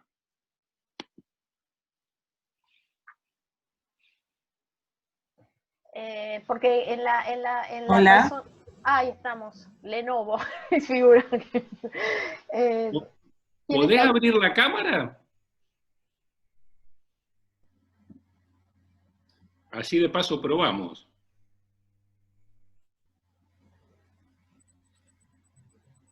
Ahí está. Ah, buenísimo. ¿Algo? Bueno. ¿Qué tal? ¿Cómo estás? Tu nombre, porque figura el nombre de tu computadora, discúlpame. Sí, Andrea Ponce. Andrea. ¿Qué tal? Buenas noches a todos. Bueno, me vuelvo a tu desarrollo de la clase, que me pareció interesante. Se me abren varias cosas que después iré reflexionando lo que dijiste. Una de las cosas que me interesaría retomar, o que si vos podés retomar, es acerca cuando decís, bueno, déjame que retome bien como lo dijiste, si la vida es un género, ese género no es el único, entonces ahí te dio pie como para abrir una diferencia entre lo que se busca con la autobiografía en el despliegue de una consistencia en la construcción del yo, podríamos decir, y lo que aparecería como posibilidad en el género ensayístico, si no corregime. No, te estoy escuchando. Perfecto. Y en este género ensayístico, lo que a mí me venía es, si no es la consistencia del yo, lo que se busca, si ese yo no se puede ir, de alguna manera, vos trabajás la estructura espiralada, pero no se puede ir diseminando y a la misma vez encontrando en esos saltos, en esa aventura, en esa construcción de la aventura también, pero no como esa construcción lineal de la vida, de la historia y de la escritura, sino como esos puntos de ruptura también, o sea, como un punto de ruptura, como un punto de fragmento. Yo querría que vos puedas, en este momento que vos llegaste a ese punto de la clase, a ver si podemos ahí hacer ese salto, ¿no? Retomando esto, si la vida es un género, ese género no es el único. Si podés retomar ahí. Sí, no, es como vos lo resumiste bien, o sea, si la vida es un género, no hay un único género, y nosotros a lo largo de la exposición lo que planteábamos es que, bueno, que hay distintas formas de contar una vida y que por lo menos hay dos grandes morales de una forma, habíamos dicho, es una frase de Barthes, ¿no? La idea de pensar que por continuidad o discontinuidad. Hay ciertos géneros, pero en el sentido de especies literarias, si se quiere, dentro de las escrituras biográficas, del campo de las escrituras biográficas, que tienden más a un sentido o el otro. Es decir, tampoco es que se puede hacer una tabla de rasgos, es decir, bueno, este es de tal punto, este es tal otro, sino que hay ciertas especies de las escrituras autobiográficas que tienden más hacia la consistencia, en el sentido más a la continuidad y a crear una... A mí siempre me gusta explicar eso con algo de sentido común, que a mí me irrita personalmente por distintos motivos autobiográficos, y por algo debe ser, es decir, en el sentido de que la moral cristiana dice, bueno, esto es para que hayas aprendido, o sea, hay cosas horribles que le pasan a la gente, espantosas, y hay gente que osa decir, bueno, esto es para que pudieras aprender tal cosa. No, esto es el azar, esto es una catástrofe, no hay ningún sentido que reconstituir o recomponer ahí, que no sea una moral de que necesariamente la vida tiene que ser una continuidad, porque si no es escandalosa. Entonces, la autobiografía en general tiende a constituir una coherencia, o sea, a conformar Es decir, que bueno, que aquella que contaba sílabas hoy es escritora y no es pintora ni ingeniera, ¿sí? O como se dice, bueno, la que es maestra o profesora jugaba a la maestra cuando era chica, es decir, a reponer una causalidad como si la vida no volviera a comenzar tantas veces. Ahora, eso no significa que toda autobiografía sea así, de ninguna manera. Exactamente. Digo que hay ciertas especies narrativas, hay ciertos géneros que tienden en mayor medida o no. El ensayo, digamos, un ensayo que no, eso lo van a ver mejor después, que Alberto lo va a trabajar en otras clases, lo vamos a ver en los prácticos, el ensayo que no, digamos, que no se abandona al pensamiento, que en el pensamiento no se muestra como tal en ese movimiento, no es un ensayo, es un artículo. es un texto, digamos, tiene la forma, digamos, de la teoría, como hemos hablado antes, como la forma de un sistema argumentativo, donde hay que probar. De hecho, la palabra ensayo, también hay distintas líneas, digamos, en la palabra essay en inglés, no dice esto, por ejemplo, ¿no? Cualquiera que haya estudiado inglés de una manera un poco compleja, llega a un punto donde dice que tiene que escribir un essay. Y el essay, en inglés, que desde otra tradición que no es la de Montaigne, dice, bueno, ofrezca evidencias que argumenten, que sostengan sus proposiciones. Bueno, en la línea de Montaigne no hay que ofrecer evidencias, hay que justamente volver a permitir que ese lenguaje construya la forma de ese yo que está hablando, que está mostrando ese pensamiento. Entonces, si es eso, Andrea, lo que vos me proponías, sería eso, ¿no? La idea de que cuál es el género de una vida, en el sentido de que esa vida se construye como un texto, habíamos dicho, que se construye como un texto, pero ese texto tiene una forma. Ese texto tiene una forma y una moral de esa forma. ¿Sí? Permite decir ciertas cosas, no permite decir otras, ¿sí? Y entonces construye cierto sentido en otro. De todas maneras, en la literatura y en la teoría nosotros vimos que cada texto construye sus sentidos de una forma radicalmente única, es decir, no estamos haciendo análisis de texto en el sentido de pensar una estructura, estamos yendo más allá de la estructura, estamos pensando en formas. Entonces, esas formas ensayísticas, esas formas autobiográficas, esas formas que representan el relato de aprendizaje o el relato de iniciación, entre una de las formas posibles, pueden tomar distintas formas. Lo interesante es poder leer en cada ocasión qué sentido se construye, ¿no? Esa sería la idea. Sí, creo que abre algo, o sea, por lo menos en este momento, algo que estás diciendo, que me parece que también es interesante retomar, es cuando abrís que también dentro de lo autobiográfico hay estas distintas formas, especies o subgéneros, según distintos autores lo va a decir distinto, pero como que ahí no aparece el género autobiográfico como algo compactado, es como que recién ahí se abre, digamos. Sí, nosotros hablamos desde el principio digamos, cuando digo nosotros, desde el principio del programa mismo plantea las escrituras autobiográficas, lo plantea en plural y lo plantea como un campo, digamos así, donde hay distintas modulaciones, distintas formas. De todas maneras, fíjate que creo que fue el inicio de la clase que yo decía que predomina una cosa sobre la otra, porque insisto, dijimos, no podemos hacer una tabla de rasgos, es decir, porque eso si no volveríamos a una hipótesis estructuralista, si se quiere, claro.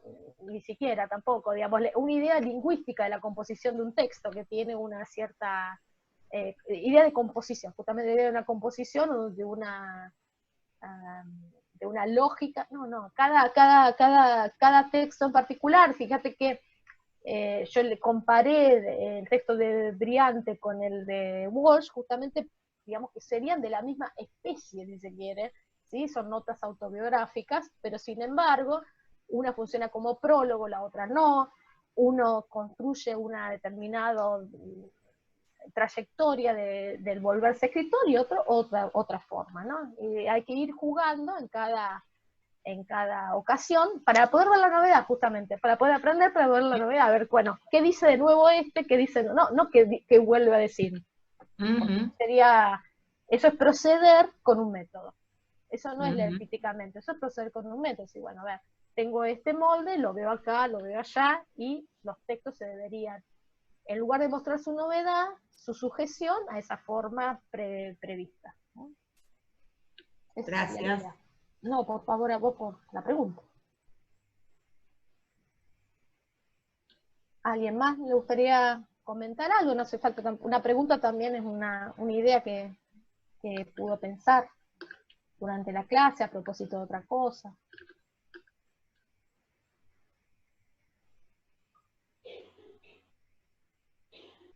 Bueno, entonces sí, ahora sí, saludamos, nos despedimos, hasta el lunes que viene, entonces. Gracias. Hasta luego. Chao, buenas noches. Chao, hasta luego. Chao, hasta luego. Gracias. Chao.